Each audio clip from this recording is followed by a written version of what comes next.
अयम यज्ञो भुवनस्य नाभि। यज्ञ पंचभूतात्मक देह से लेकर ब्रह्मांड तक में स्वास्थ्य एवं संतुलन को कायम करता है। वैज्ञानिक शोध दर्शाते हैं कि यज्ञाग्नि में उत्तम गुणवत्ता युक्त घृत, जड़ी बूटियां एवं समिधा आदि की मंत्रोच्चारण पूर्वक आहुति देने पर वो द्रव्य अत्यंत सूक्ष्म व आरोग्य वर्धक होकर हमें स्वास्थ्य एवं दीर्घायुष्य प्रदान करता है। यज्ञ अस्थमा से लेकर कैंसर जैसे जानलेवा रोगों से बचाने के साथ ही तनाव, अनिद्रा व अवसाद आदि मानसिक रोगों को दूर कर शांति व सौमनस्य प्रदान करता है। यज्ञ से विषैली गैसों में भारी मात्रा में कमी आती है व जानलेवा बैक्टीरिया, वायरस, फंगस आदि नष्ट होते हैं एवं रेडिएशन को भी कम करता है। यज्ञ भूमि की उर्वरा शक्ति एवं फसलों में एक्टिव कंपाउंड को बढ़ाता है तथा रोगों की रोकथाम भी करता है। यज्ञ कृषि से उत्पन्न अन्न, फल आदि उत्तम पोषक तत्वों से युक्त एवं स्वादिष्ट होते हैं। यज्ञ उत्तम वर्षा करने वाला तथा जलाशयों का शोधन करने वाला होता है। यज्ञ जड़ एवं चेतन दोनों में सात्विकता का संचार करता है। यज्ञ जहां भौतिक ऐश्वर्य एवं पुण्यों को प्रदान करता है, वहीं आध्यात्मिक जीवन में मानवीय चेतना का उत्कर्ष करके अति मानस चेतना की ओर अग्रसर करता है। यज्ञ भारतीय संस्कृति का मूल है।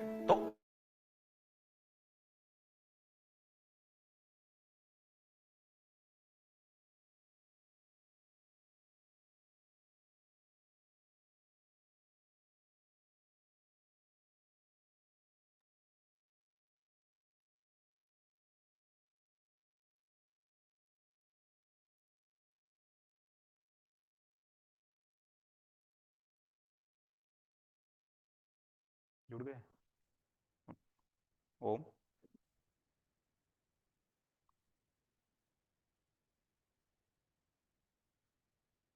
सर जी जुड़ गए।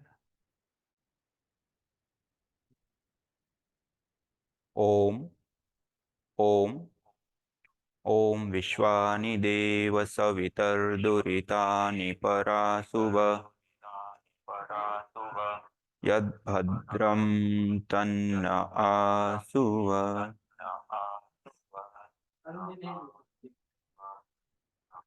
तो उसी को ही सब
उनको कहिए उधर की साइड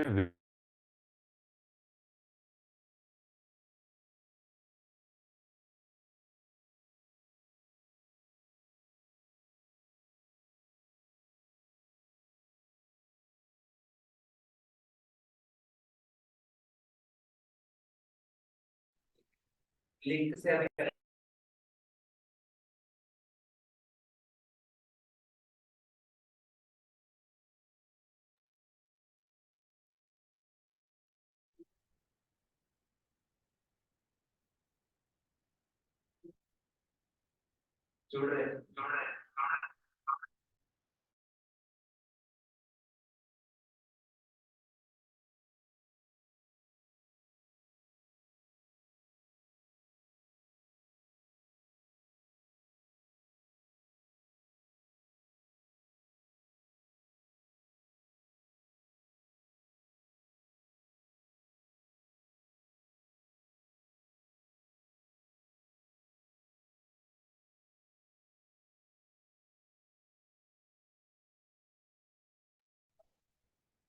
ओम भूर्भुवस्सुवः। आइए आज के सत्र की हम सब मिलकर के पूरे श्रद्धा भाव भक्ति के साथ शुरुआत करते हैं। काफी लोग जुड़ गए हैं और आप कोशिश करें कि आगे के सत्रों में हम फिक्स समय पे जुड़ने का प्रयास करें। और आज विशेष रूप से भारतीय वैदिक ज्ञान परंपरा में, आर्ष परंपरा में जो यज्ञ की विधि पद्धति प्रक्रियाएं और उसके साथ साथ उसके संबंध में जो ज्ञान विज्ञान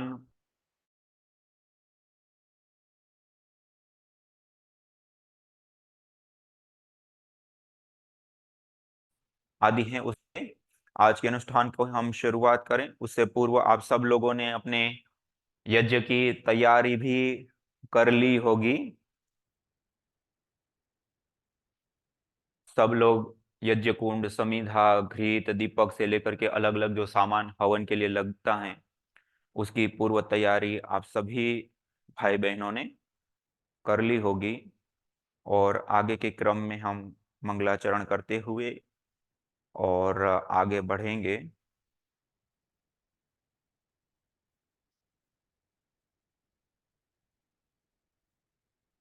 सभी लोग सीधे बैठ करके 3 बार पावन ओंकार का उद्घोष करेंगे।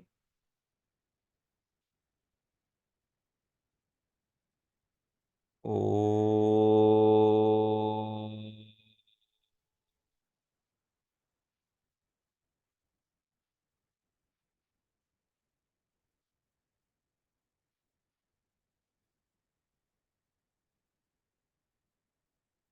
ओ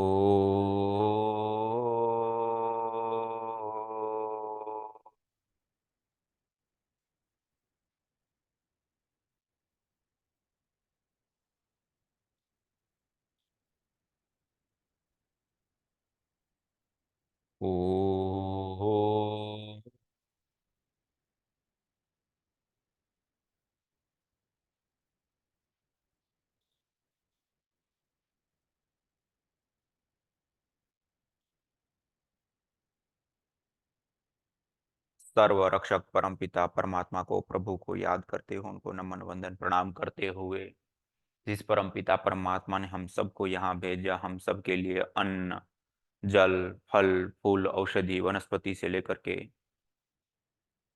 अनेक प्रकार के ज्ञान विज्ञान को हमें प्रदान किए, उस परमपिता परमात्मा के प्रति अपनी कृतज्ञता प्रकट करते हुए, और उसके साथ साथ जिन कोटि कोटि ऋषि महर्षियों ने अथक तप करके, पुरुषार्थ करके और अपने पूरे के पूरे जीवन इस अध्यात्म में जी करके जो विशेष अनुभूति प्राप्त की, शास्त्रों के माध्यम से हम तक पहुंची हैं, वो अनमोल ज्ञान विज्ञान हम तक पहुंचाने वाले उन कोटि कोटि ऋषियों के श्री चरणों में प्रणाम करते हुए, उनको नमन करते हुए, उनको वंदन करते हुए, उनको याद करते हुए आज के इस सत्र की हम शुरुआत करते हैं। और आज से विशेष रूप से हम सब लोगों के बीच में आर्य जगत के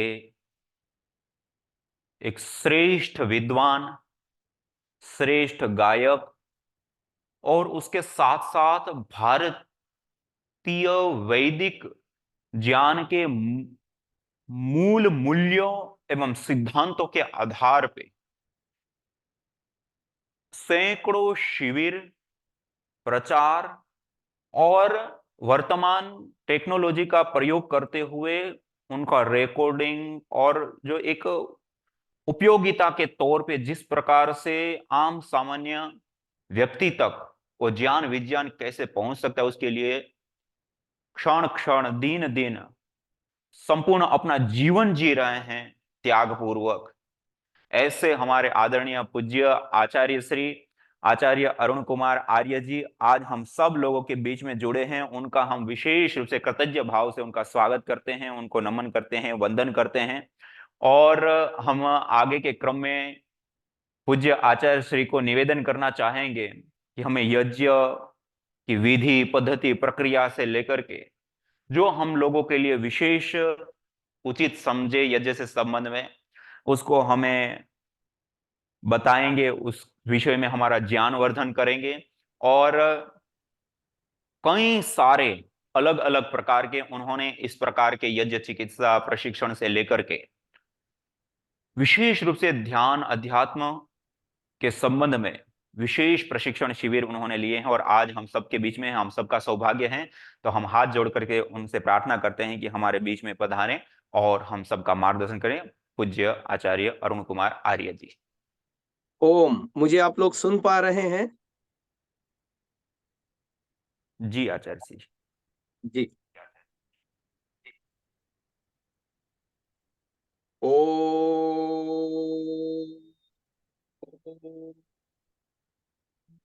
आनो भद्राः क्रतवो यन्तु विश्वतः। संसार के सभी दिशाओं से हमें नेक और शुभ विचार सतत प्राप्त हों। मानवता अपनी देवी है, ज्ञान हमारा भैया है, मेहनत अपनी बहना है, धरती माँ की गोदी में सत्य जीवन साथी संग हर हित जीते रहना है। श्रद्धेय स्वामी यज्ञदेव जी एवं पतंजलि यूनिवर्सिटी से जुड़े हुए समस्त धार्मिक यज्ञ प्रेमी महानुभावों, माताओं, बहनों को मैं सादर वंदन करता हूँ, सबको नमन करता हूँ। सर्वप्रथम स्वामी यज्ञदेव जी को मैं धन्यवाद देना चाहता हूँ कि पतंजलि यूनिवर्सिटी द्वारा आयोजित इस यज्ञ चिकित्सा के श्रृंखला में, माला में मुझे सहभागी होने का उन्होंने अवसर दिया। तो आइए कुछ बातें मैं आज आपको पूजा के संदर्भ में बताना चाहता हूं। महानुभावों, पूजा किसे कहते हैं? पूजा कहते हैं, महर्षि दयानंद जी ने हमको परिभाषा दी, पूजा कहते हैं यथा योग्य सत्कार को। तो संसार में और पूजा किनकी की जाती है? पूजा की जाती है देवताओं की। और यदि देवताओं को हम श्रेणीबद्ध करें तो दो विभाग हो जाते हैं, एक जड़ देवता और एक चेतन देवता। जड़ देवताओं की पूजा विधि शास्त्रों में अलग प्रकार से बताई है, चेतन देवताओं की भी पूजा विधि का वर्णन है। और हम सबको उत्पन्न करने वाला परमपिता परमात्मा, निराकार, सर्वव्यापक, सर्वशक्तिमान, जो अजन्मा है, जो कभी अवतार नहीं लेता, उसकी पूजा विधि का भी थोड़ा सा हम आज प्रकाश डालने का प्रयास करेंगे।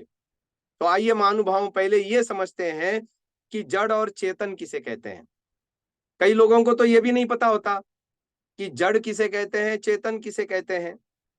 तो हम बता देते हैं, अंग्रेजी में हम उसको कहते हैं लिविंग थिंग माने चेतन, और नॉन लिविंग थिंग माने जड़। कैसे पहचानेंगे, जड़ चेतन में फर्क कैसे करेंगे?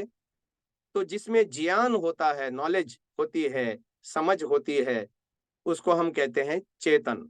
और जिसमें ज्ञान नामक तत्व नहीं होता, नॉलेज नहीं होती, जिसमें समझ नहीं होती, उसको कहेंगे जड़। जिसको सुख दुख की अनुभूति होती है, ये सुखदाई है, ये दुखदाई है, उसको कहेंगे चेतन।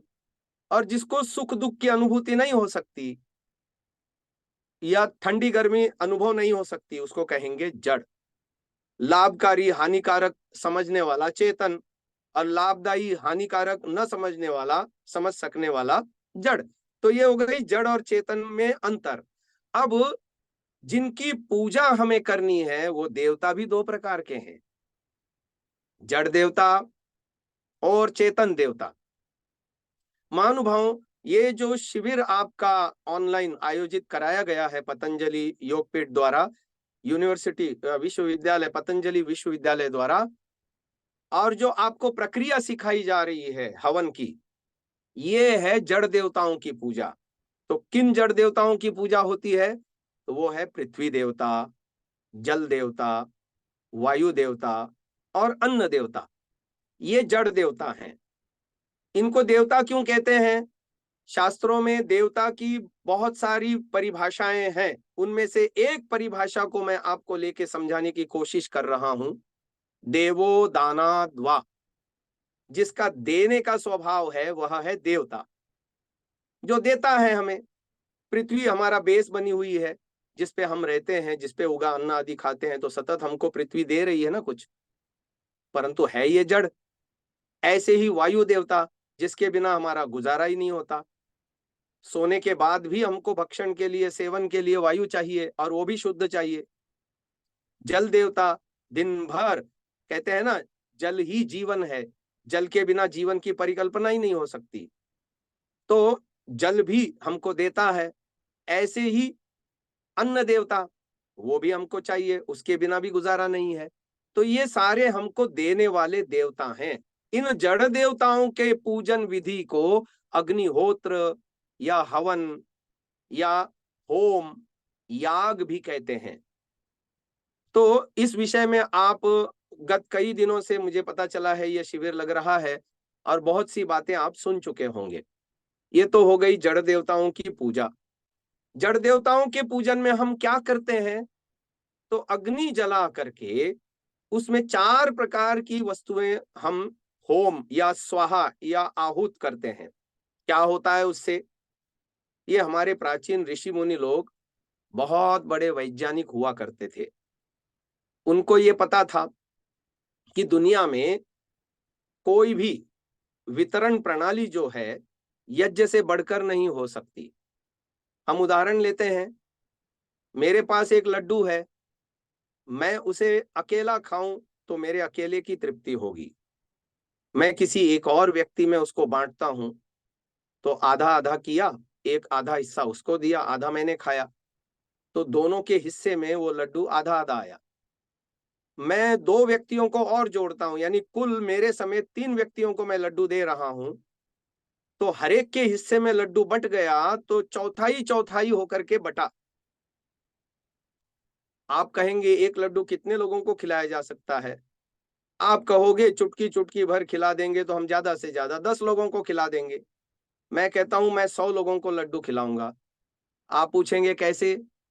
तो मैं 100 ग्लास या 100 कप पानी ले लूंगा, उस पानी के पात्र में उस लड्डू को चूर्ण करके डाल दूंगा, और वो एक एक ग्लास पानी उन 100 लोगों में वितरित कर दूंगा।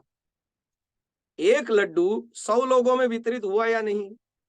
हो गया। परंतु जब हमने लड्डू बांटना चाहा 100 लोगों में, तो हर एक के हिस्से में कितना आया? शतांश, 1/100। यानी इससे एक सिद्धांत हमको समझ में आया, कोई भी भौतिक वस्तु यदि हम लोगों में वितरित करना चाहते हैं, बांटना चाहते हैं लोगों में, तो होता क्या है, जितने जितने हम पार्टिसिपेंट्स यानी वो वस्तु को पाने वाले व्यक्तियों की संख्या बढ़ाते जाते हैं, उतना उतना हर एक के हिस्से में आने वाला अंश कम कम होता चला जाता है। जैसे मैंने अकेला लड्डू खाया तो पूरा मुझे मिला, एक व्यक्ति को बांटना चाहा तो हर एक के हिस्से में आधा आधा आया, 3 व्यक्तियों में और जोड़ करके मैंने बांटना चाहा तो एक के हिस्से में चौथाई आया। जब मैंने 100 लोगों में बांटना चाहा तो वो अति कम होकर के उस लड्डू का शतांश मात्र हर एक के हिस्से में आ पाया। महानुभाव, हमारे ऋषि मुनि लोग बहुत बड़े साइंटिस्ट थे, बहुत बड़े वैज्ञानिक थे। उन्हें पता था अग्नि के अंदर डाली हुई वस्तु जो है सूक्ष्म होकर के न केवल सबको उसका भाग मिलता है, अपितु प्रत्येक को अपना अपना भाग पूर्ण मिलता है। उदाहरण के लिए, हम मिर्च खाते हैं, उस मिर्च का प्रभाव केवल हमको होता है, कोई दिक्कत भी नहीं होती उसको खाने में।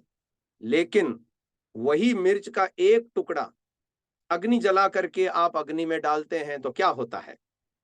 अग्नि उसको सूक्ष्म करती है, और मिर्च के अंदर जो एक तीव्रता है, शरीर को अंदर कठिनाई उत्पन्न करने की, वो तीव्रता अग्नि क्या करता है, उसका प्रभाव हजारों गुना बढ़ा करके वायुमंडल में गैस के फॉर्म में फैला देता है।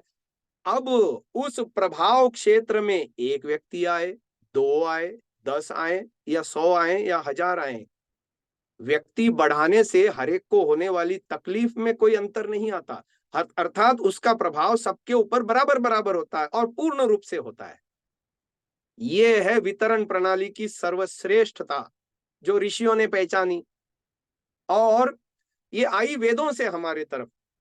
स्वयं ईश्वर ने हमको इसका वेदों के माध्यम से उपदेश किया, और हमारे दैनिक जीवन में ऋषियों ने इसको पंच महायज्ञ के रूप में, देव यज्ञ के रूप में प्रतिष्ठापित किया, और हमको बताया कि प्रतिदिन ईश्वर ने स्वयं वेद में हमको उपदेश दिया है।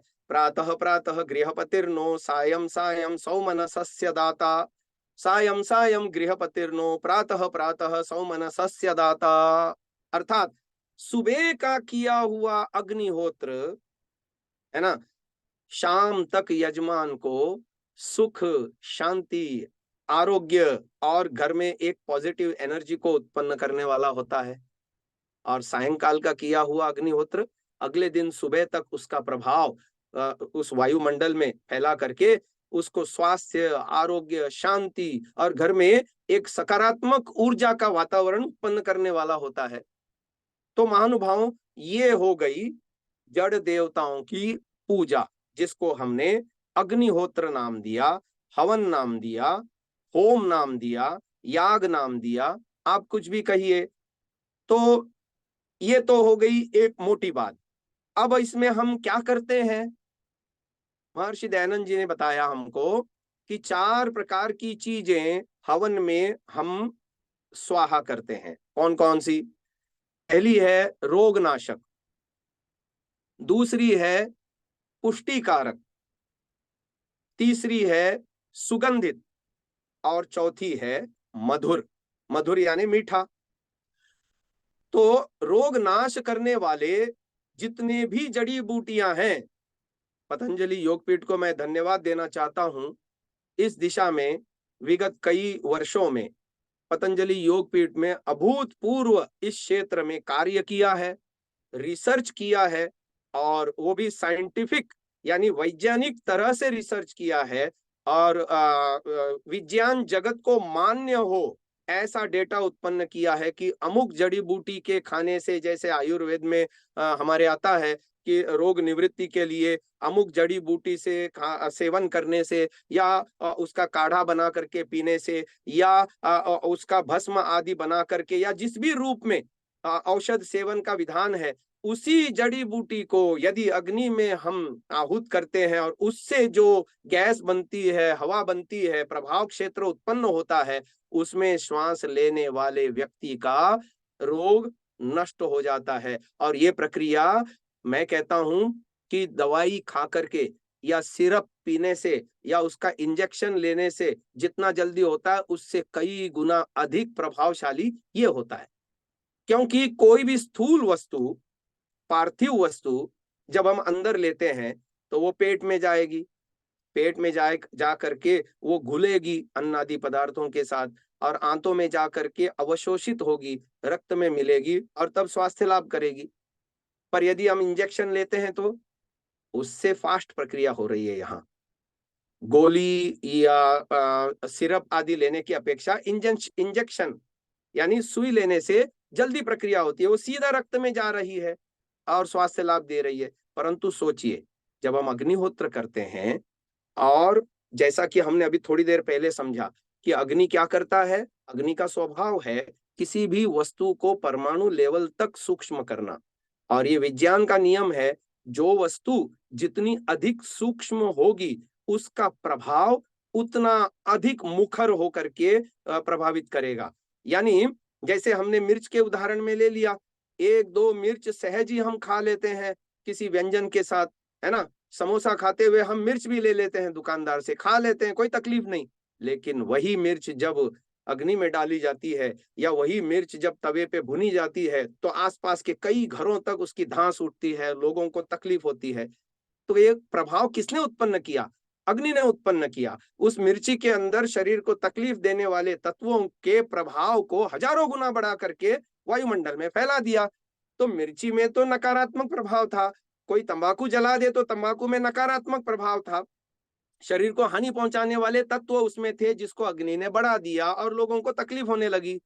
परंतु जब हम 4 प्रकार की चीजें डालते हैं महानुभावों, जैसे रोगनाशक, पुष्टिकारक, सुगंधित और मिष्ट, तो ये 4 प्रकार की चीजें डली हुई होने से उसका प्रभाव जब अग्नि हजारों गुना बढ़ा करके वायुमंडल में फैलाएगा, तो जो हम गोली खाने से जितना इफेक्ट हमको मिलता है उससे कई गुना ज्यादा इंजेक्शन लगाने से, लिक्विड रूप में, द्रव रूप में या नसों में ही इंजेक्ट करके हम पा लेते हैं, उससे कई गुना ज्यादा वायु रूप से हम जब लेते हैं तो उसका इम्पैक्ट कई गुना ज्यादा होता है। अब ये ज्ञान विज्ञान लोगों को पता नहीं है, इसलिए यज्ञों की तरफ लोग केवल एक धार्मिक प्रक्रिया के रूप में देखते हैं।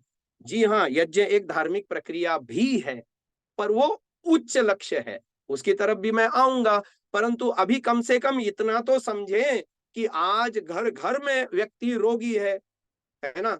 किसी के घुटनों में प्रॉब्लम है, किसी को ब्लड प्रेशर की प्रॉब्लम है, किसी को माइग्रेन होता है, दुनिया भर के रोगों से हमने अपनी जीवन शैली ऐसी बना रखी है, उठना, सोना, खान पान आदि हमारा इतना विकृत हो चुका है ऋषियों के नियमों से, या यूं कहो ईश्वर द्वारा स्थापित प्राकृतिक नियमों से विपरीत हम चल पड़े हैं कि शरीर को नाना तरह से रोगों से ग्रस्त कर लिया है।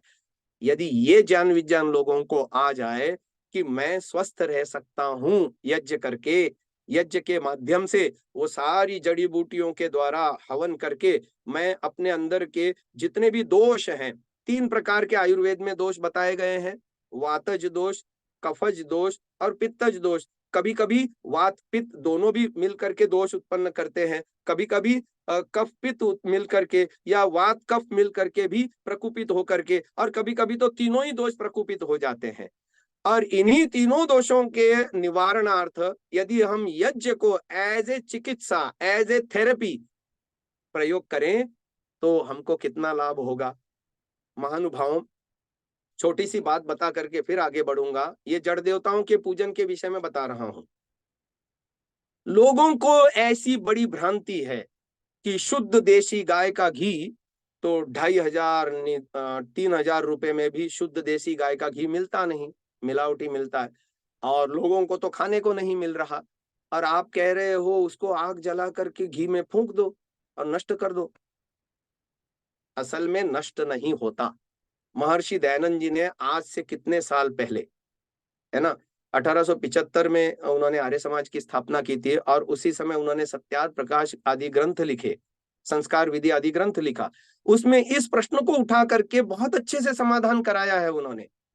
अग्नि में डाली हुई वस्तु कोई भी नष्ट नहीं होती, उसका रूपांतरण होता है, और रूपांतरण भी अति लाभकारी होता है, न केवल मानव मात्र के लिए अपितु प्राणी मात्र के लिए, वृक्ष वनस्पतियों के लिए, पर्यावरण के लिए।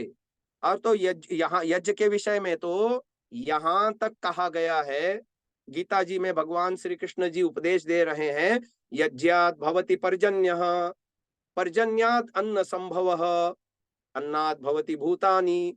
तो कहने का तात्पर्य यह है कि यज्ञ जो है आकाश में जाकर के बादलों तक को शुद्ध करता है, बादलों तक को मेडिकेटेड करता है, सुगंधित सुरभित करता है, रोग रहित शुद्ध पानी को और मेडिकेटेड और करता है, और उसको बरसाता है।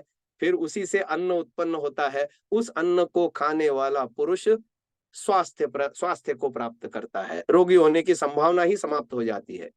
महानुभाव, ये हमारा ज्ञान विज्ञान था जड़ देवताओं के पूजन का।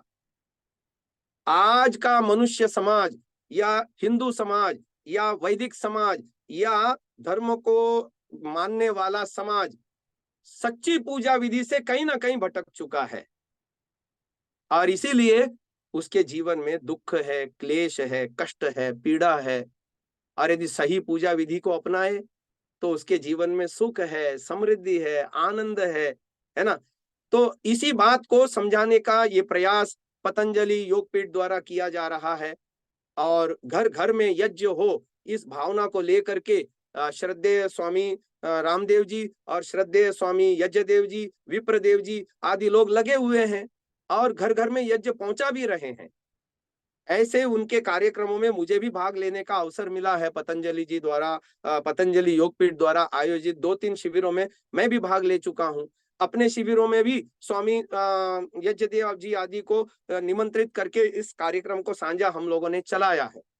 और हम चाहते हैं इस शिविर में भाग लेने वाला प्रत्येक व्यक्ति यज्ञ विधा का मास्टर बन करके निकले और अपने घर के आसपास में या अपने रिश्तेदारी में या अपने परिचितों में इस विधा को फैलाए और फिर से मेरा भारत देश निरोगी हो, जैसे महाभारत काल में था।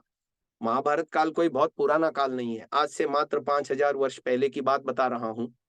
उस समय लोगों की औसत आयु 125, 150, 250 वर्ष की हुआ करती थी। बल्कि ऐसे भी वयोवृद्ध लोग थे महाभारत काल में, युद्ध लड़ने वाले ऐसे लोग थे जो 250, 250 वर्ष के हुआ करते थे। ये इतिहास है हमारा। और हमको ये पता चलता है कि महाभारत का जो युद्ध हुआ कुरुक्षेत्र में, उस युद्ध में लड़ने वाले योद्धा 80%, ऐसा सुना जाता है 80% योद्धा 100 वर्ष की अधिक आयु थे। 125, 135 वर्ष की आयु शायद युधिष्ठिर जी की थी और 125 के आसपास कृष्ण और अर्जुन आदि की आयु थी, अन्य पांडवों की, कौरवों की आयु थी। 175 वर्ष की आयु पितामह भीष्म की बताते हैं। और ये सारे सामान्य योद्धा नहीं थे। पितामह भीष्म तो सेनापति थे कौरवों की पक्ष से, और उसके बाद उनके बाद सेनापतित्व संभालने वाले द्रोणाचार्य, कृपाचार्य आदि, कर्ण आदि ये सब थे। तो द्रोणाचार्य और कृपाचार्य की आयु तो 150 से भी अधिक की बताई जा रही है। महानुभावों, कल्पना करो, सूर्योदय से शुरू होता है युद्ध और सायंकाल सूर्य अस्त होने तक युद्ध लगातार चल रहा है। और एक योद्धा हाथ में शस्त्र लेकर के, अस्त्र लेकर के, तलवार, भाला और जितने भी जो है ना, वो सतत क्रियाशील है, युद्ध के मैदान में लड़ रहा है। कल्पना कीजिए, 12 घंटे का युद्ध हो रहा है और वो लड़ रहा है, और उसकी आयु कितनी है? 100 से अधिक। 80% योद्धाओं की आयु 100 से अधिक थी। ये क्यों हो रहा था? ये इसलिए हो रहा था, घर घर यज्ञ होते थे, सुबह शाम दोनों समय यज्ञ होते थे, और राजाओं की ओर से और श्रेष्ठियों की ओर से भी भैषज यज्ञों का, जिसके विषय में आदरणीय यज्ञदेव जी आपको विशेष रूप से बताएंगे कि भैषज यज्ञ आदि क्या होते हैं। तो आयोजन होता था। जब ऋतु परिवर्तन होता है तो रोग आक्रमण करते हैं। ऐसे समय में यज्ञों का, बड़े बड़े यज्ञों का आयोजन होता था, और उसके माध्यम से वातावरण में से उस रोग के कीटाणुओं का, वायरसों का, बैक्टीरिया आदि का जो है सर्वनाश किया जाता था। कुछ लोग पूजा पद्धति के नाम पर घर में रखे एक देवघर होता है, जिसमें कुछ जो है पूजा विधि करते हैं, सुबह शाम उठ करके अगरबत्ती आदि लगाते हैं, दीपक करते हैं, इसी को पूजा मानते हैं। पर मैं आज आपको बताता हूं, अगरबत्ती लगाने से सही मायने में जड़ पूजा नहीं होती। वैसे भी अगरबत्ती नहीं जलानी चाहिए। क्यों नहीं जलानी चाहिए? अगरबत्ती में बांस का प्रयोग होता है, बांस की लकड़ी का प्रयोग होता है, और बांस की लकड़ी जलाना निषिद्ध है। मैं प्रमाण देता हूं, आपको नहीं समझ में आ रहा हो तो इस बात को सोच लीजिए। देखो, जब किसी की मृत्यु होती है तो शव को घर से स्मशान तक ले जाने के लिए बांस की ही तो वो बनाते हैं ना, उसी के ऊपर शव को लिटा करके ले जाया जाता है। लेकिन जब उसका अंतिम संस्कार करने की बात आती है तो क्या उस बांस को चिता पर रखा जाता है?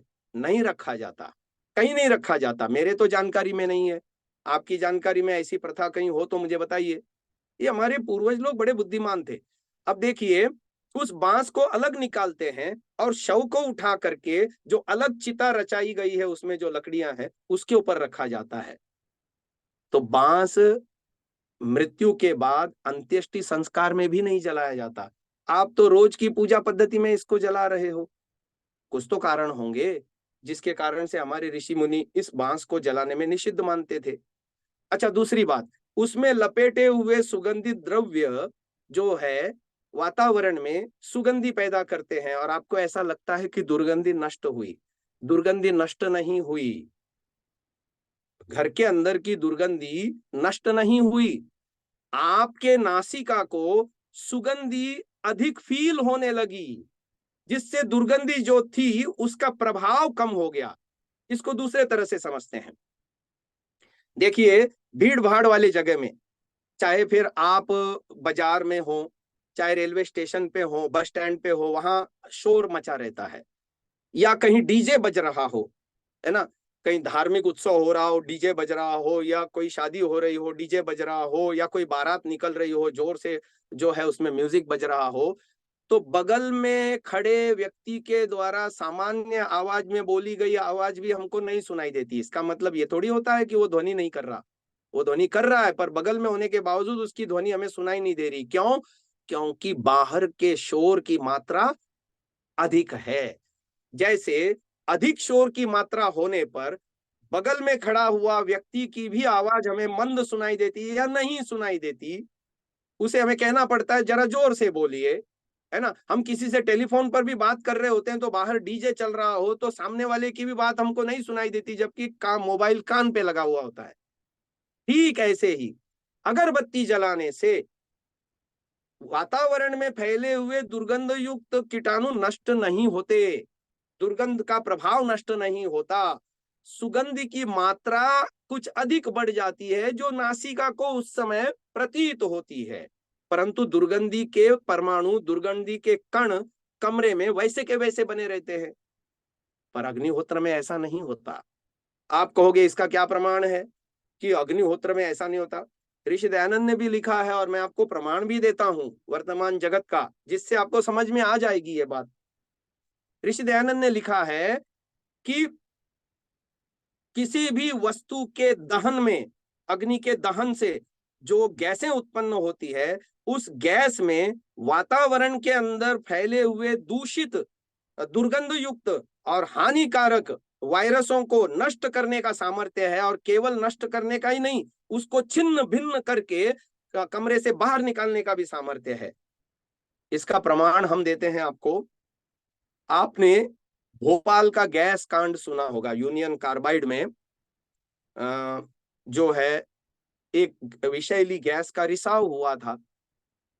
सुबह के 4 बजे का लगभग ऐसा समय था, लोग सोए हुए थे अपने अपने घरों में, लेकिन जब विषैली गैस का रिसाव हुआ तो लोगों को सांस लेने में तकलीफ होने लगी। लोग जग गए और उठ करके अफरा तफरी मच गई। भोपाल रेलवे स्टेशन के आसपास का पूरा इलाका हड़बड़ा के उठ गए लोग और भागने लगे जिसको जहां मिले, पर सारी ही वायु गंदी हो चुकी थी, विषैली हो चुकी थी। तो करते क्या?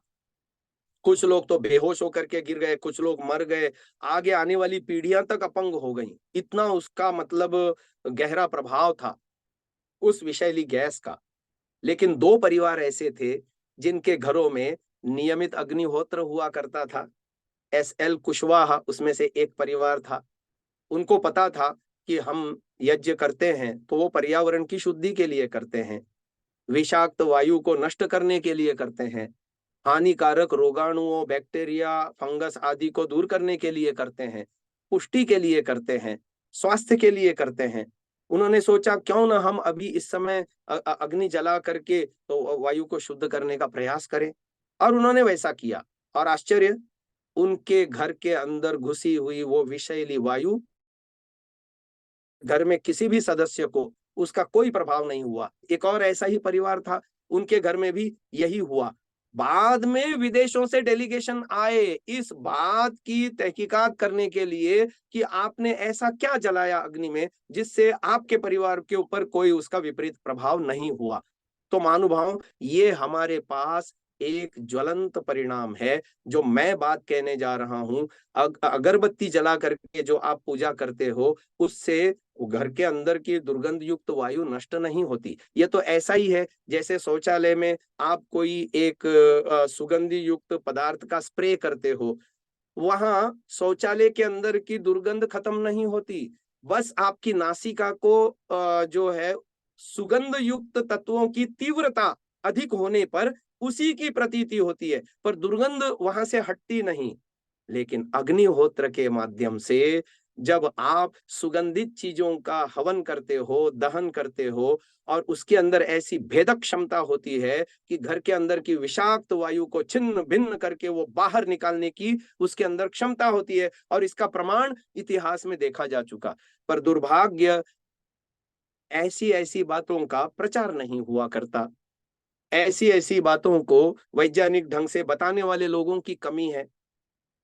ये तो पतंजलि योगपीठ द्वारा ये बीड़ा उठाया गया, और अब तो बाबा रामदेव जी भी अपने प्रत्येक शिविर में या प्रत्येक प्रतिदिन के जो आसन आदि सिखाते हैं, वहां मंच पे ही वो एक यज्ञ कुंड रखते हैं और इसके माध्यम से इसका वो संदेश दे रहे हैं।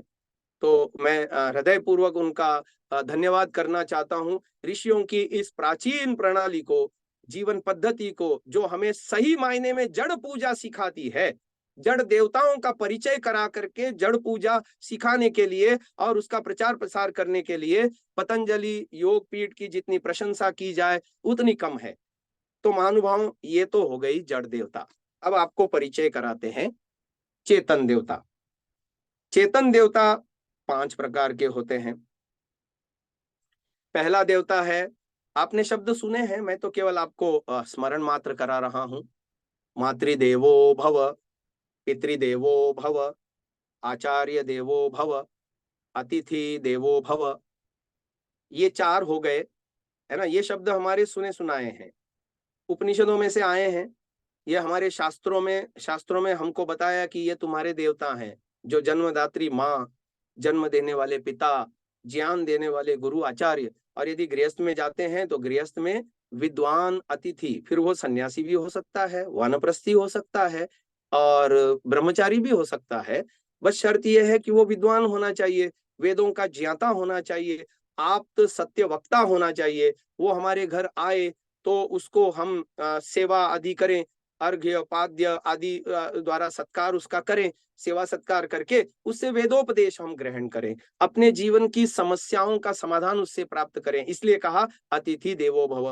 अतिथि का मतलब मेहमान भी आजकल रूढ़ हो गया है, परंतु वो तो एक अर्थ है उसका, एक ही शब्द के अनेकों अर्थ होते हैं ना। परंतु यहाँ अतिथि देवो भव, इस वाक्य में मुख्यार्थ यही है कि ऐसा वेदों का स्कॉलर, जो वेदों का विद्वान है, आप्त सत्य वक्ता है, फिर वो ब्रह्मचारी हो सकता है, वानप्रस्थी हो सकता है, सन्यासी हो सकता है, वेदों का विद्वान होना चाहिए, परोपकार की भावना उसमें होनी चाहिए, सत्य आप्त वक्ता होना चाहिए। ऐसा व्यक्ति हमारे घर आए और हमारे जीवन की समस्याओं का समाधान हमें वो बताए, हम उससे अपने समस्याओं का समाधान करें, प्राप्त करें और उसकी सेवा शुश्रूषा करें। ये है अतिथि देवो भव। माता पिता की आज्ञाओं का पालन करना, माता पिता सास ससुर दोनों आ गए। महानुभावों, चेतन पूजा हमने छोड़ दी, हमारा देश आज रसातल को पहुंच गया। हमारी संस्कृति इतनी उच्च है, संस्कृति के मूल्य इतने महान हैं। आज देखिए, श्री रामचंद्र जी का जो है कल होने जा रहा है, मंदिर के अंदर स्थापना होने जा रही है उनके विग्रह की, और उसके माध्यम से उनका आदर्श, जिस राम ने अपने पिता के वचन को पालन करने के लिए 14 साल तक राजपाट छोड़ करके चले गए, कितना बड़ा आदर्श है श्री राम जी का। और आज क्या हो रहा है, आज हमारे माता पिता जो है वृद्धाश्रम में जाने के लिए बाध्य हैं। महानुभावों, बड़े दुख का विषय है, हमारे संस्कृति में कहीं से कहीं तक वृद्धाश्रमों की कोई संकल्पना नहीं है। आप रामायण उठा करके देख लीजिए, महाभारत के इतिहास को देख लीजिए, उपनिषदों में देख लीजिए, स्मृति आदि ग्रंथों में देख लीजिए, मनुस्मृति आदि में देख लीजिए, किसी भी ग्रंथ में वृद्धाश्रम नाम का कंसेप्ट ही नहीं है। ओल्ड एज हाउस, ये कलंक है हम भारतीयों के ऊपर। क्यों ये वृद्धाश्रम खुलते हैं? क्योंकि बेटा बेटी या बहू जो है माता पिता सास ससुर की सेवा नहीं करते, उनकी शुश्रूषा नहीं करते। और इसके विपरीत एक कुप्रथा चल पड़ी है देश में, मरणोपरांत श्राद्ध की। वैदिक पद्धति में श्राद्ध होता है, पर वो तो मैं बाद में आपको बताऊंगा। पहले ये विकृति रूप श्राद्ध की अपन चर्चा कर लेते हैं, जिसका खंडन कबीर जी ने भी किया। हाँ, जीते जी दंगम दंगा, मरे पीछे पहुंचाए गंगा वाली बात है। माता पिता का श्राद्ध लोग करते हैं, लोगों को समझ में नहीं आ रहा किस दिशा में बहे जा रहे हैं। असली पूजा से, जो मातृदेवो भव पितृदेवो भव, हाँ, तो उसकी संकल्पना को बिल्कुल शीर्षासन बना करके रख दिया।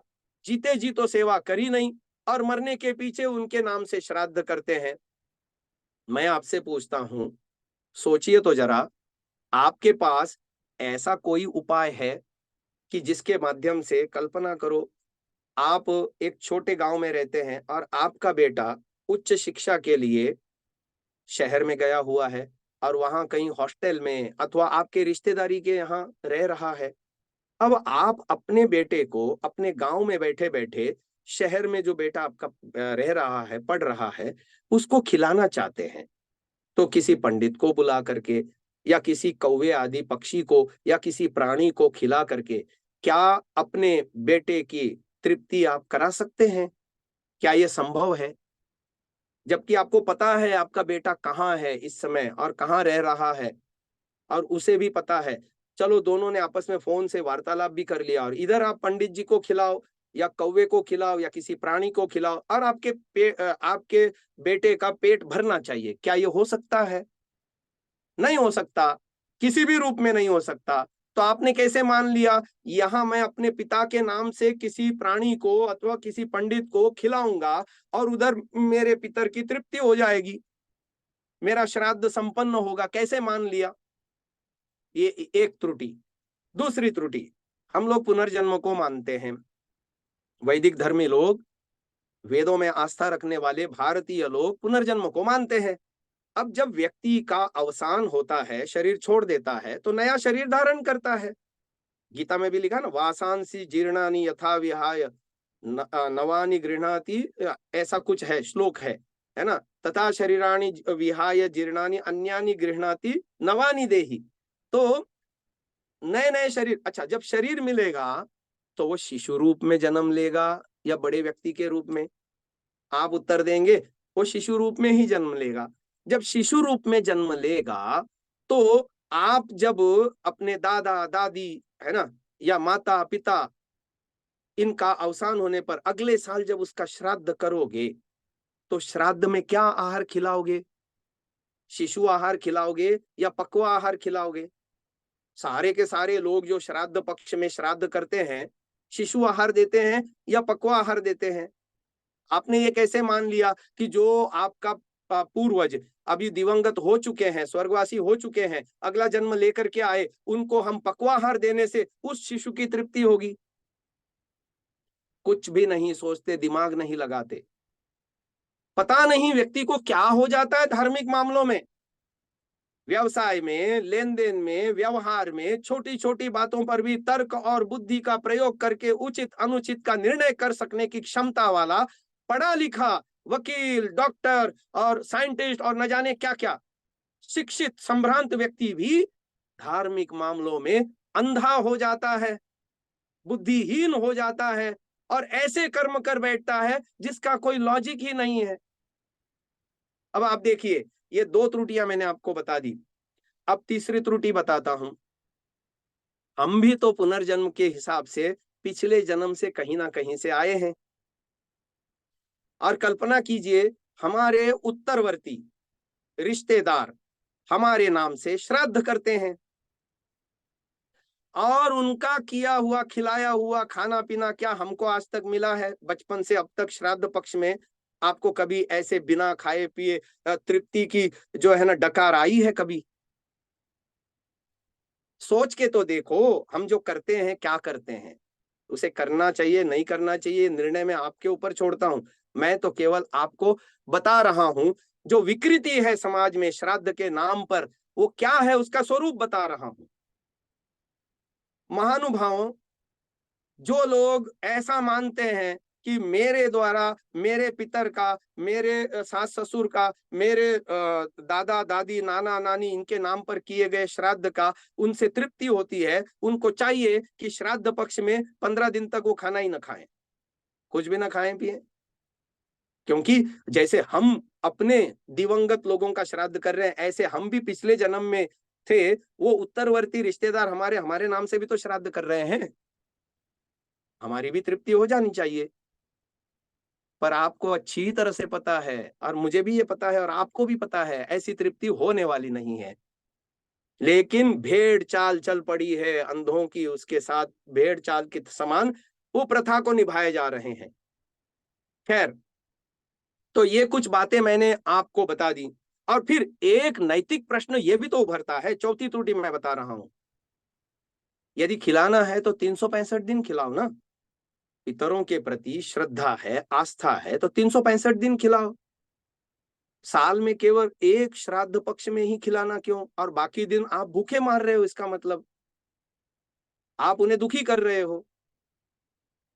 तो वेद क्या कहता है, वायुरनिलम अमृतम अथेदम भस्मांतम शरीरम, भस्म अंत है शरीर का, फिर उस आत्मा के लिए कुछ भी करने लायक कर्म शेष नहीं रह जाता। महर्षि दयानंद जी ने हमको यह सिद्धांत बताया वेदों के आधार पर। कर ही नहीं सकते, अरे जीते जी नहीं कर सकते। मैंने आपको बताया कि आपका बेटा यदि दूसरे प्रदेश में पढ़ने गया है, यहां बैठ करके किसी को खिलाओ और आप उसका पेट भरो, ये विधा यहां नहीं होती तो जन्मांतर में मरणोपरांत कहां से हो जाएगी, कैसे हो जाएगी? और होती तो हमारे लिए क्यों नहीं होती? हमारे उत्तरवर्ती जो रिश्तेदार हैं वो हमारे लिए करते हैं, वो क्यों नहीं हमको मिलता? आदि कई सारे प्रश्न उत्पन्न हो जाएंगे जिनका कोई उत्तर हमको नहीं मिलता। इसलिए ऐसी कुप्रथाओं को छोड़ना चाहिए। तो फिर क्या श्राद्ध के नाम पर हम कुछ भी ना करें? बिल्कुल करें, श्राद्ध होता है। उपनिषदों में बहुत सारे ऐसे श्राद्ध का जो है विधान है, पितृतर्पण का विधान है।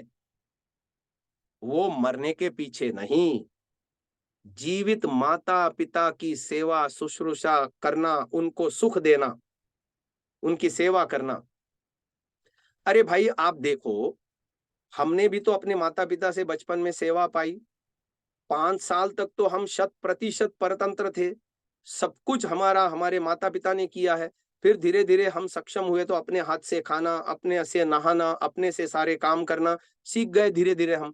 पर पहले 4-5 साल तक तो माता पिता ने कितना कष्ट सहा हमारे लिए, तो उनका ऋण है या नहीं? और फिर जो आज माता पिता बने हैं वो अपने बच्चों का भी तो करते हैं ना। अब बच्चे बूढ़े एक समान, जैसे बच्चों को देखभाल की आवश्यकता है, जितना ध्यान दे करके हम अपने संतानों के प्रति उनका देखभाल करते हैं, उनके लिए समय लगाते हैं, उनके लिए जो है ना पुरुषार्थ करते हैं, वही अवस्था अब हमारे बूढ़े माता पिता की भी है। उनको भी देखभाल की आवश्यकता है, उनको भी सेवा की आवश्यकता है। ये क्यों नहीं हम समझते? और हमने भी तो उनसे सेवा पाई है जब हम शिशु थे, ये क्यों नहीं हमारे दिमाग में आता? और ये वृद्धाश्रम की संकल्पना हमारे देश की नहीं है, पाश्चात्य आयातित है।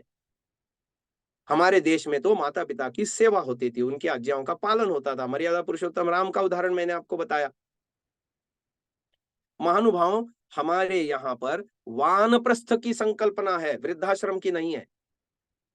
वानप्रस्थ और वृद्धाश्रम, इनमें बहुत बड़ा अंतर है।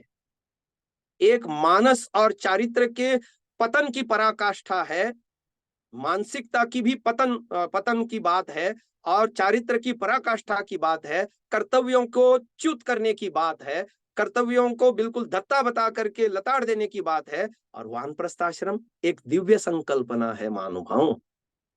गृहस्थाश्रम में अपने बेटे को भी बेटा हो जाए तो उस समय अपने जीवन के चरम लक्ष्य मोक्ष की प्राप्ति के लिए, क्योंकि गृहस्थाश्रम में आने के बाद घर की जिम्मेदारी, पारिवारिक पालन पोषण की जिम्मेदारी, अन्य सामाजिक जिम्मेदारियां, धनार्जन के लिए समय आदि लगाने की वजह से वैयक्तिक जीवन में जो उसके जीवन का लक्ष्य है, धर्म, अर्थ, काम और मोक्ष, मोक्ष के लिए अर्थ और काम इसमें उलझे होने के कारण मोक्ष की तैयारी में और धर्म के लिए पुरुषार्थ में ना उसको समय इतना प्राप्त हो रहा था।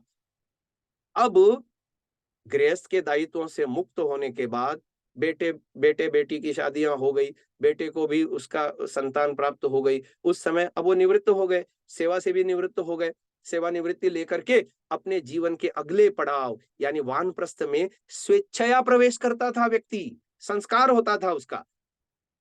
वहां अब वृद्धाश्रम में जैसे धकेल दिए जाते हैं घर से, अपमानित करके, घर से प्रताड़ित करके, घर से जो है वो करके, दुखी करके माता पिता को ढकेल दिया जाता है वृद्धाश्रम में।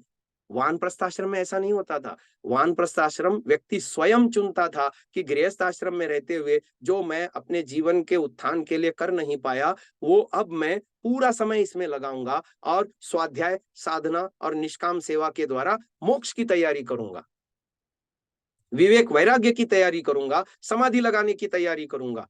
इसके लिए वो पुरुषार्थशील होता था और स्वेच्छा से वानप्रस्थ में जाता था। लेकिन आज वानप्रस्थ में लोग नहीं जा रहे, जो वानप्रस्थ इधर उधर दिखते हैं ना, वो सब खाली पड़े हैं। और वृद्धाश्रम हर नगर में, हर शहर में कई कई वृद्धाश्रम खड़े हुए हैं। ये हमारी भारतीय लोगों के ऊपर कलंक है महानुभावों, मैं तो इसको कलंक मानता हूं। ये हमारे चारित्र्य के पतन की पराकाष्ठा है। तो ये क्यों हुआ? क्योंकि हमने चेतन देवों की पूजा नहीं सीखी, चेतन देवताओं का स्वरूप हमको नहीं। अच्छा, शिक्षा पद्धति, पहले शिक्षा पद्धति क्या होती थी? वैदिक, प्राचीन वैदिक काल में 3 व्यवस्थाएं निशुल्क और सर्वसुलभ हुआ करती थी। शिक्षा भी निशुल्क और सर्वसुलभ होती थी, चिकित्सा यानी औषधि भी सर्वसुलभ होती थी और सबके लिए अच्छे तरह से उपलब्ध होती थी समान रूप से। और न्याय व्यवस्था, शिक्षा, औषधि, न्याय, ये तीनों सामाजिक स्तंभ सेवा के सबके लिए सुलभ थे और सर्वसुलभ थे।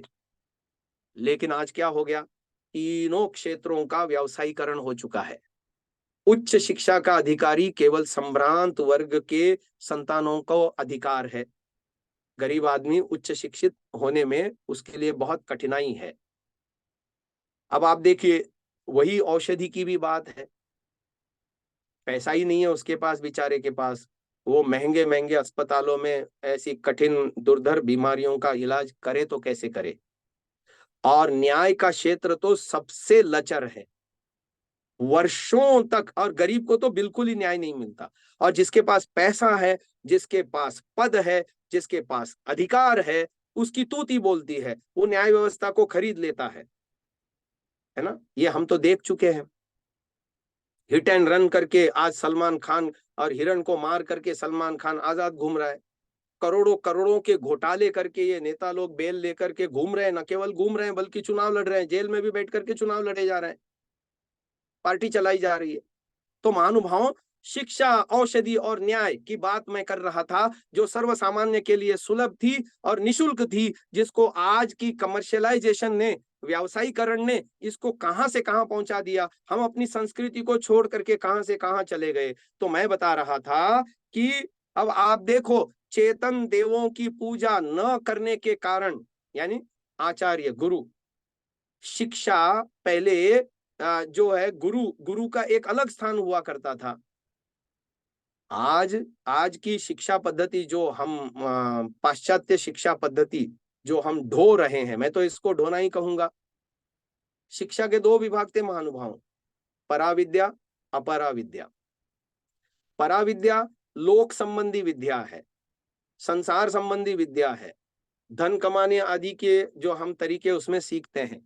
फिर चाहे आप शूद्र बनो, वैश्य बनो, क्षत्रिय बनो या ब्राह्मण बनो, तो मतलब जिस भी क्षेत्र में, जिस भी विधा में आप जाओ, साइंटिस्ट बनो, डॉक्टर बनो, वकील बनो, इंजीनियर बनो या जो भी बनो, ये लोक संबंधी विद्या को बताने वाली अपरा विद्या है। लेकिन एक पराविद्या भी हुआ करती थी महानुभावों प्राचीन वैदिक शिक्षा पद्धति में, जिसका आज की लॉर्ड मैकाले समर्थित शिक्षा पद्धति में नितांत अभाव है, जिसमें मैं की पहचान होती थी, आत्मा परमात्मा की पहचान होती थी, पुनर्जन्म की पहचान होती थी, कर्मफल व्यवस्था की पहचान होती थी, कर्तव्य का निश्चय हुआ करता था, विवेक वैराग्य की बात हुआ करती थी, परोक्ष बातों को, आत्मा परमात्मा आदि का ज्ञान विज्ञान प्राप्त कराने वाली परम कल्याणकारिणी पराविद्या को शिक्षक लोग बताते ही नहीं है, तो शिक्षकों के प्रति पूज्य बुद्धि हो तो कैसे हो? तो आचार्य देवो भव भी नहीं हो रहा। आचार्य खुद जो है नाना प्रकार के व्यसनों से ग्रस्त है, शराब, सिगरेट आदि। वो शिक्षक अपने शिष्यों को व्यभिचार आदि में जो है संलिप्त है, वो अपने शिष्यों को ब्रह्मचर्य का और उसका चरित्र का और जितेंद्रियता का क्या पाठ पढ़ाएगा? तो महानुभावों, ये चेतन देवताओं की पूजा है ना। जिस देश में अतिथि देवो भव होता था, गृहस्थ सुबह भोजन पका करके आवाज लगाता था, कोई अतिथि यहाँ से गुजर रहा हो तो मेरे घर को पवित्र करे, मेरे से अन्न ग्रहण करे, मुझे उपदेश दे ताकि मैं भी अन्न ग्रहण कर सकूं। उसी देश में फिल्म बनती है, अतिथि कब जाओगे, है ना। हमारा इतना पतन हो चुका है। महानुभाव, ये चेतन देवताओं की पूजा हम भूल गए और इसीलिए हमारा पतन हो गया। हम कहाँ विश्व श्रेष्ठ थे? वैदिक संस्कृति को अपना करके, ऋषि मुनियों की जीवन प्रणाली को जीवन में ढाल करके हम विश्व में सर्वश्रेष्ठ थे। एतद्देश प्रसूतस्य सकाशादग्र जन्मनः स्वम स्वम चरित्रम शिक्षेरन् पृथिव्याम सर्वमानवाः। पूरे विश्व के लोग बड़े गर्व से भारत में आते थे, अपनी अपनी चरित्र की, अपने अपने विद्या की, कला की शिक्षा लेने के लिए। और वहां जाकर के कहते, ऑस्ट्रेलिया का आदमी भारत में आके कह रहा है, कल्पना करो, आई एम भारत रिटर्न, मैं भारत से आया हूं। जैसे आज हम गर्व से कहते हैं ना, मेरा बेटा जो है इंग्लैंड से पढ़ के आया है, ऑस्ट्रेलिया से पढ़ के आया है, यूक्रेन से पढ़ के आया है, वहां से डॉक्टरी पढ़ के आया है, वहां से MBA करके आया है, वहां से फलानी डिग्री लेकर के आया है। ऐसा हम आज गर्व से कहते हैं ना। ये देखो हमारा पतन कितना हो गया। और हम ऐसा था कभी किसी समय, और कभी किसी समय थोड़े से काल के लिए नहीं, जब से सृष्टि बनी है तब से लेकर के महाभारत काल तक भी, और उसके बाद भी अनेकों वर्षों तक, हजारों वर्षों तक, यानी गुलामी का काल आने से पहले पहले हजारों वर्षों तक विश्व के सारे देशों के लोग भारत में आया करते थे शिक्षित होने के लिए। और फिर से रामदेव जी बाबा ने ये बीड़ा उठाया है कि हम अपनी वैदिक संस्कृति को शिक्षा पद्धति में ला करके फिर से इसको कैसे विश्व श्रेष्ठ बनाए। मैं विश्वास के साथ कह सकता हूं कि ये जो पराविद्या मिसिंग है शिक्षा पद्धति में, इसको फिर से यदि लागू किया जाए, अब ये राम राज्य की संकल्पना हो रही है। राम ने केवल अपरा विद्या नहीं पढ़ी थी, शस्त्र अस्त्र विद्या ही नहीं पढ़ी थी, अपितु वो पराविद्या भी जानते थे, और उसी पराविद्या का उनके जीवन पर गहरा प्रभाव भी था। बताते हैं कि अगले दिन उनको पता चलता है कि आपका राज्याभिषेक होना है, आपको राज्याधिकारी घोषित किया जाना है, और तुरंत दूसरे दिन उनको पता चलता है कि पिता की आज्ञा से आपको वन में जाना है। तो कहते हैं ये पराविद्या का ही तो प्रभाव था उनके ऊपर, कि जब सुख आया तो वो अति हर्षित नहीं हुए, और जब अति दुख की घड़ी आई कि वलकल पहन करके सारे राजसी ठाट बाट छोड़ करके 14 साल तक वनों में रहना पड़ेगा, ये सूचना मिलने पर भी उनके चेहरे पर कोई रेखा दुख की नहीं प्रकट हुई, बल्कि स्वेच्छया प्रसन्नता पूर्वक वन गमन को वो तैयार हो गए। ये पराविद्या देता है महानुभावों, ये आत्मबल पराविद्या देता है।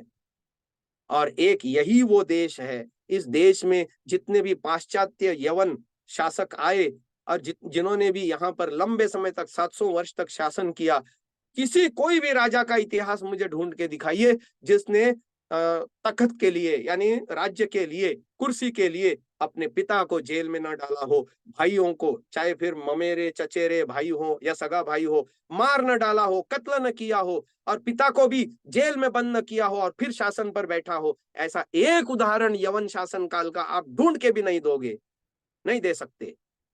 चाहे फिर वो बाबर हो, अकबर हो, शाहजहां हो, हुमायूं हो, कोई भी हो, देख लो, सारे के सारे, औरंगजेब हो, ये सारे के सारे इसी प्रकार से गद्दी को प्राप्त कर चुके हैं महानुभाव। और एक आदर्श हमारे राम का है।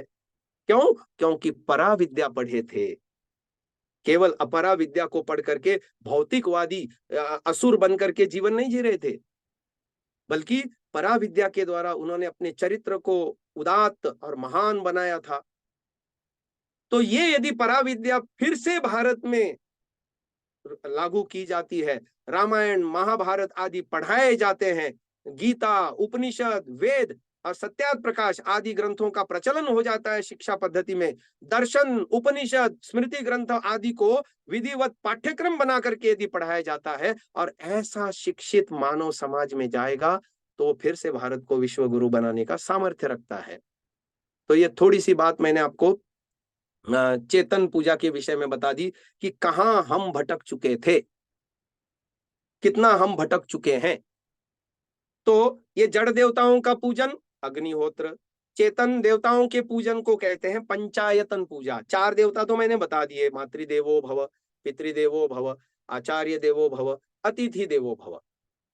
अब आता है 5वां देवता। गृहस्थ आश्रम में पत्नी के लिए पति देवता है और पति के लिए पत्नी देवी है। इसमें भी आधा भाग माना जाता है ना। कभी कभी पत्नी अपना इंट्रोड्यूस कराती है पतिदेव का, तो कहते हैं ये हमारे पतिदेव, लेकिन पतियों के मन में ऐसा नहीं होता कि ये मेरी पत्नी देवी है। जबकि मनुस्मृति कहती है यत्र नार्यस्तु पूज्यन्ते रमन्ते तत्र देवता, जहां नारियों की पूजा। तो कहने का तात्पर्य, ये पूजा का मतलब क्या है? पूजा का मतलब यथा योग्य सत्कार। जो विवाह संस्कार में आप शपथ लेते हो सप्तपदी में, उसको निभाना। अपने जीवन में त्याग, समर्पण, स्नेह एवं सेवा, ये कुछ ऐसे गुण हैं जब पति पत्नी आपस में एक दूसरे के प्रति धारण करते हैं, निष्ठा से निभाते हैं, तो ये हो गई पत्नी के लिए पति की पूजा और पत्नी के लिए पति की पूजा। एक निष्ठ रहना, है ना। इसमें भी घपला है। देखो, हमारे जो महापुरुष हैं, महापुरुषों के नाम पर हम लोगों ने कितने दूषण लगाए। ठीक है, श्री राम जी को हम एक पत्नी व्रत मानते हैं, लेकिन श्री कृष्ण जी महोदय का क्या? उनको तो इतना बदनाम कर रखा है इन लोगों ने। उनकी कितनी तो जो है गोपियों के संग रास लीला की बात कहते हैं और न जाने क्या क्या उनके ऊपर दूषण लगाए भागवत आदि ग्रंथों में, काल्पनिक सारी बातें जोड़ करके।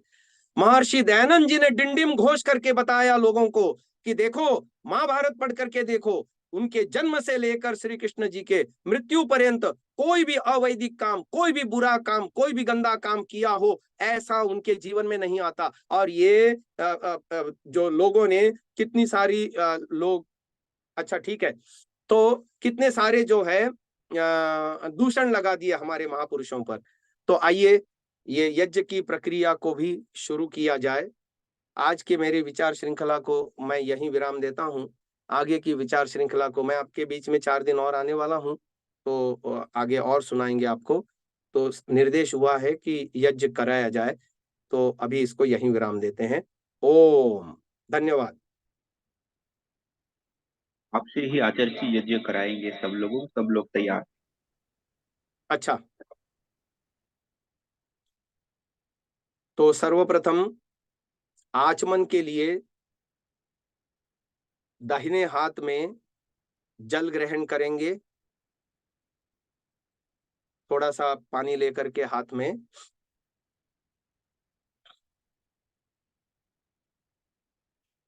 मंत्र पाठ के उपरांत उसको पी लेना है। मैं मंत्र बोलता हूं, ओम अमृतोपस्तरणमसि स्वाहा, पी लीजिए।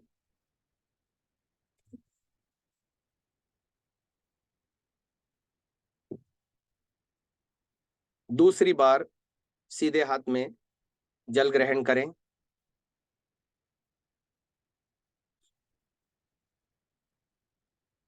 ओम अमृता पिधानमसि स्वाहा,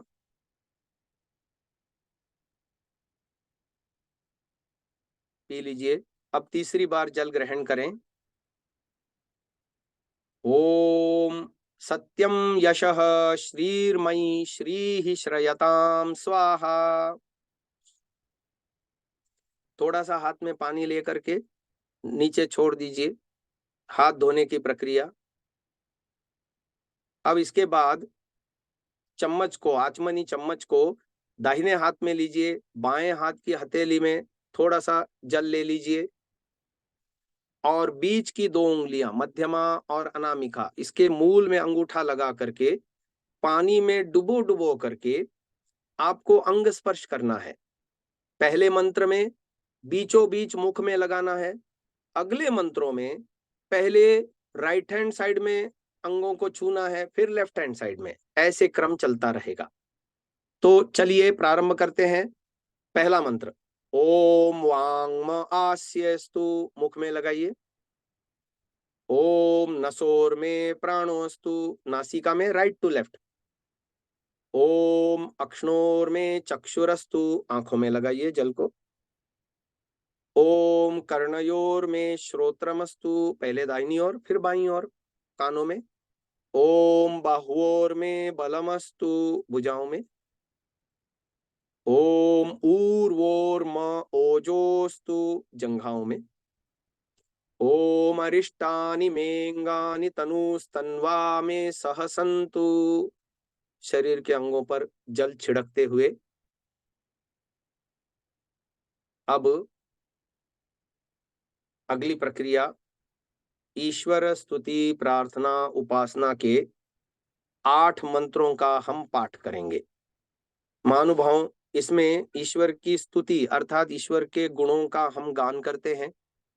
प्रार्थना अर्थात ईश्वर से हम 2 चीजों की प्रार्थना करते हैं, मेरे जीवन में से दुर्गुण दुर्व्यसन दुखों को दूर करो, और सद्गुण अच्छी आदतें और समृद्धि सुख समृद्धि शांति आदि मेरे जीवन में भद्र रूप में आप भर दो। फिर उपासना अर्थात हम ईश्वर को अपने निकट, अपने अंदर बाहर सर्वत्र अनुभव करते हुए उसके प्रति समर्पण की भावना। तो ये इसके 8 मंत्र हैं।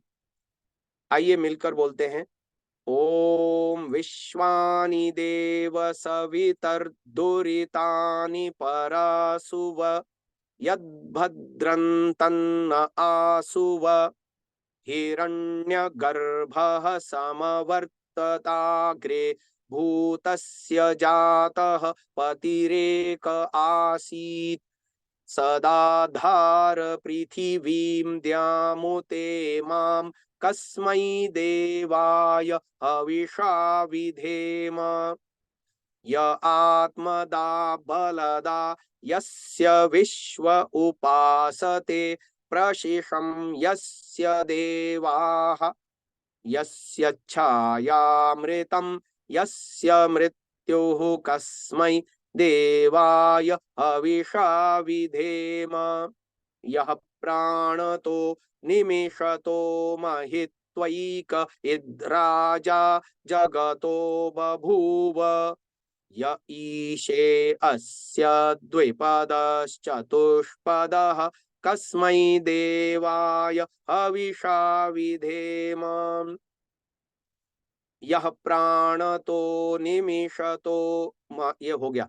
ये न द्यौरुग्रा पृथिवी च दृढ़ा ये न स्वहस्तभितं ये न नाकः योऽन्तरिक्षे रजसो विमानः कस्मै देवाय हविषा विधेम प्रजापते न त्वदेतान्यन्यो विश्वा जातानि परिता बभूव यत्कामास्ते जुहुमस्तन्नो अस्तु वयं स्याम पतयोरयीणाम् स नो बन्धुर्जनिता सविधाता धामानि वेद भुवनानि विश्वा यत्र देवा अमृतमानशानास्त्रितीये धामन् अध्यैरयन्त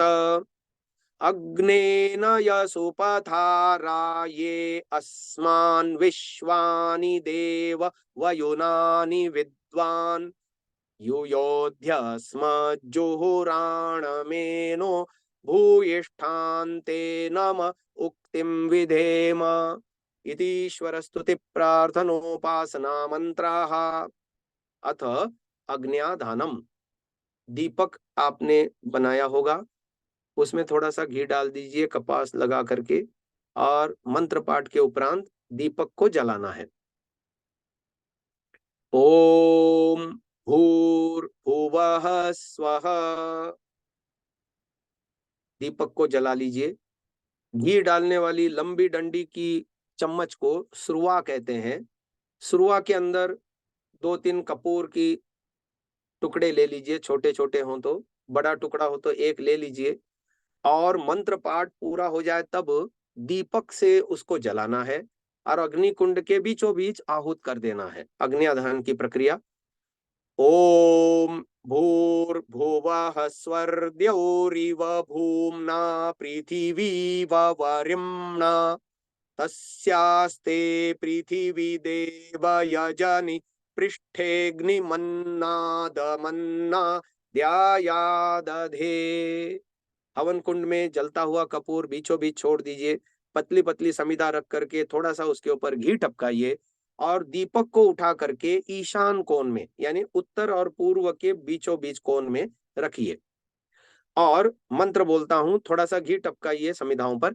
ओम उद्बुद्ध्य स्वाग्ने प्रतिजागृहीत्वमिष्टापूर्ते संसृजेथामयं च अस्मिन् सधस्थे अद्युत्तरस्मिन् विश्वे देवा यजमानश्च सीदत।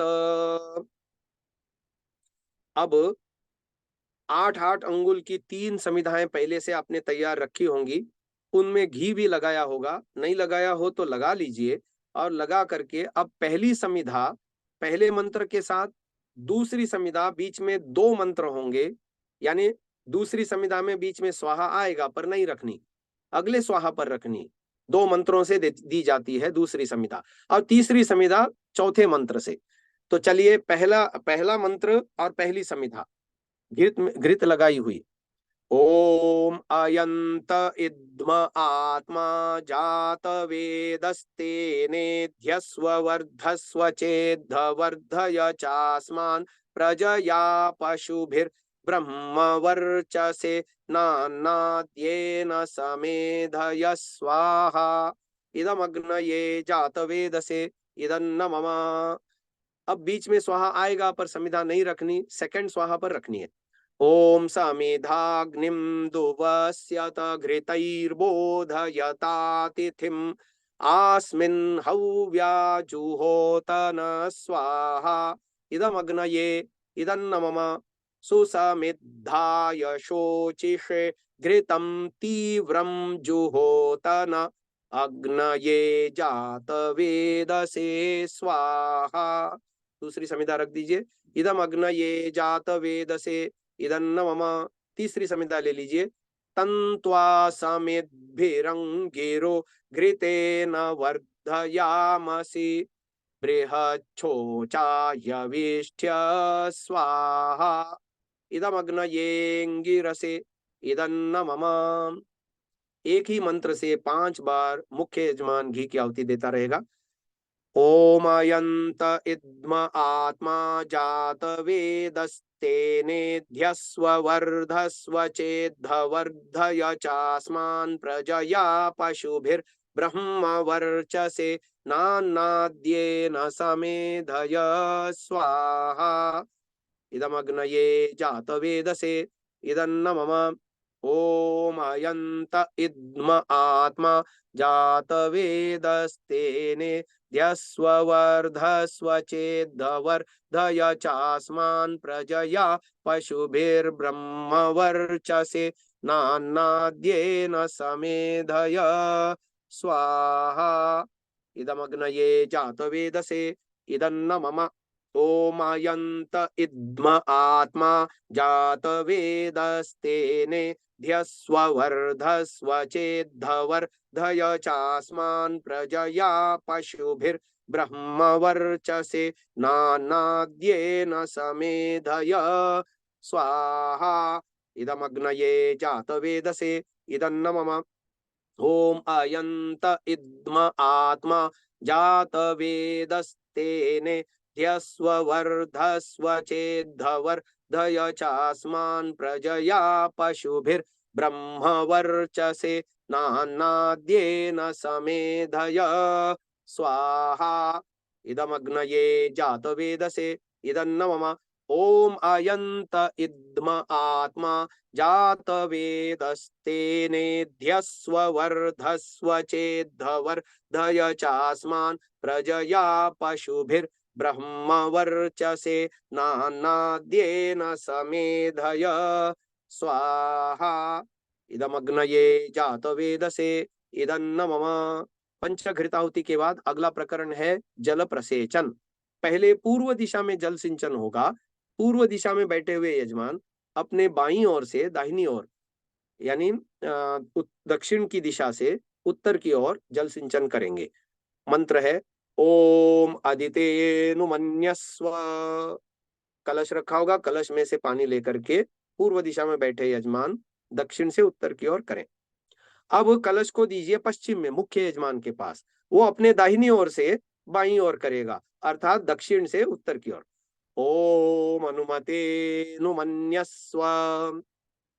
अब कलश को उत्तर दिशा में दीजिएगा, दाहिनी ओर से बाईं ओर करेंगे यानी पश्चिम से पूर्व की ओर। ओम सरस्वत्यनुमन्यस्व। अब मंत्र पाठ पूरा हो जाए, इसके बाद जहां दीपक ईशान कोण में रखा है वहां से प्रारंभ करके चारों दिशाओं में जल सिंचन करना है। पहले मंत्र पाठ बाद में क्रिया।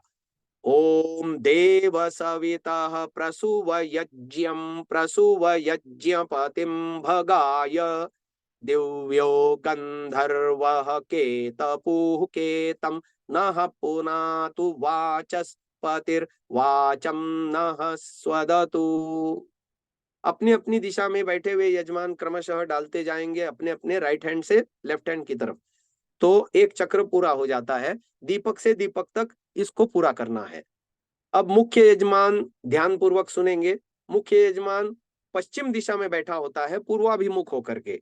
वह अपने पहली आहुति आघारा वाद्य की पहली आहुति अपनी तरफ से आगे धारा बनाते हुए लेफ्ट हैंड साइड में यानी उत्तर दिशा की अग्नि में छोड़ेगा। अपनी तरफ से धारा प्रारंभ करनी है और आगे बढ़ाते ले जाना है बाएं हाथ की तरफ। चलिए, ओम अग्नये स्वाहा इदम अग्नये इदन्न मम। दूसरी आघारा वाद्य भागा होती दाहिने हाथ की अग्नि में यानी दक्षिण अग्नि में अपनी तरफ से धारा बनाते हुए छोड़नी है। ओम सोमाय स्वाहा इदम सोमाय इदन्न मम। अब अगली दो आज्याहुतियां यज्ञ कुंड में गोलाकार सेंटर में बीच में छोड़नी है। ओम प्रजापतये स्वाहा इदम प्रजापतये इदन्न मम। ओम इंद्राय स्वाहा इदम इंद्राय इदन्न मम। अब जो मुख्य यजमान के अलावा, मुख्य यजमान तो घी से आहुति देते रहेंगे अंत तक, लेकिन मुख्य यजमान के अलावा यदि अन्य सहयोगी यजमान बैठे हैं तो वे थोड़ी थोड़ी सामग्री अंगूठा और मध्यमा और अनामिका इसके बीच में जितनी थोड़ी सी सामग्री आ जाए हाथ में लेकर के हाथ को सीधा करके स्वाहाकार पर ऐसे श्रद्धा पूर्वक आहुति देनी है, न कि ऐसे ऊपर से ऐसे फेंकना है। श्रद्धा पूर्वक आहुति देनी है। ओम सूर्यो ज्योतिर्ज्योतिः सूर्यः स्वाहा। ओम सूर्यो वर्चो ज्योतिर्वर्चः स्वाहा। ओम ज्योतिः सूर्यः सूर्यो ज्योतिः स्वाहा। ओम सजुर्देवेन सवित्रा सजुरुषसेन्द्रवत्या जुषाणः सूर्यो वेतु स्वाहा। ओम भूरग्नये प्राणाय स्वाहा इदम अग्नये प्राणाय इदन्न मम। ओम भुवर्वायवे पानाय स्वाहा इदम वायवे पानाय इदन्न मम। ओम स्वरादित्याय व्यानाय स्वाहा इदमादित्याय व्यानाय इदन्न मम। ओम भूर्भुवः स्वरग्निवायवादित्येभ्यः प्राणापानव्यानेभ्यः स्वाहा इदमग्निवायवादित्येभ्यः प्राणापानव्यानेभ्यः इदन्न मम। ओम आपो ज्योति रसोमृतं ब्रह्म भूर्भुवः स्वरोम स्वाहा। ओम यां मेधां देवगणाः पितरश्चोपासते तया मामद्य मेधयाग्ने मेधाविनं कुरु स्वाहा। ओम विश्वानि देव सवितर दुरितानि परासुव यद्भद्रं तन्न आसुव स्वाहा। ओम अग्ने नयसु पथाराये अस्मान् विश्वानि देव वयुनानि विद्वान् युयोध्यस्मज्जुहुराणमेनो भूयिष्ठान्ते नम उक्तिं विधेम स्वाहा। ओम अब सायंकालीन मंत्रों से आहुति देंगे। ओम अग्निर्ज्योतिर्ज्योतिरग्निः स्वाहा। ओम अग्निर्वर्चो ज्योतिर्वर्चः स्वाहा। ओम स्वाहा। ओम सजुर्देवेन सवित्रा सजुर्रात्रियेन्द्रवत्या जुषाणो अग्निर्वेतु स्वाहा। ओम भूरग्नये प्राणाय स्वाहा। ओम भुवर्वायवे पानाय स्वाहा। ओम स्वरादित्याय व्यानाय स्वाहा। ओम भूर्भुवः स्वरग्निवायवादित्येभ्यः प्राणापानव्यानेभ्यः स्वाहा। ओम आपो ज्योतिरसोमृतं ब्रह्म भूर्भुवः स्वरोम स्वाहा। यहाँ पर दैनिक यज्ञ की आहुतियां समाप्त होती हैं। 3 बार गायत्री मंत्र की आहुतियां। ओम भूर्भुवः स्वः तत्सवितुर्वरेण्यं भर्गो देवस्य धीमहि धियो यो नः प्रचोदयात् स्वाहा।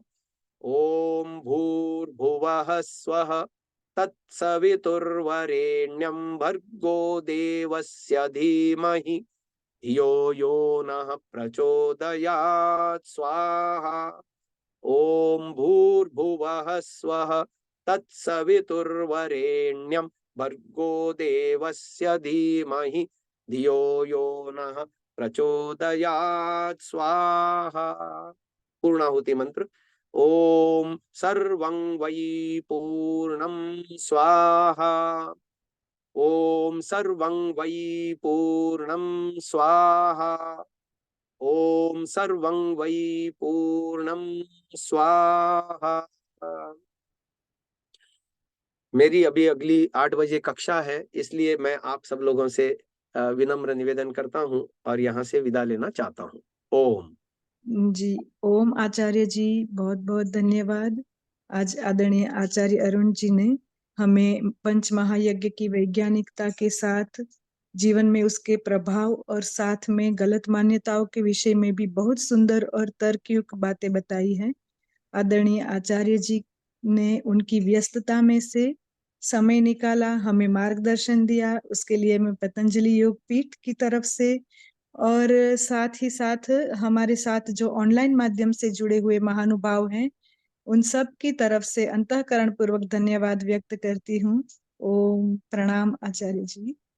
जी नमस्ते जी।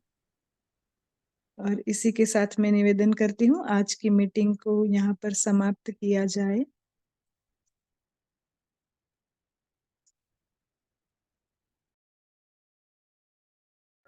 जब हम प्रतिदिन यज्ञ करते हैं अपने घर के अंदर, उसके विभिन्न लाभ प्राप्त होते हैं। उसमें से एक महत्वपूर्ण और विशेष लाभ हमें प्राप्त होता है।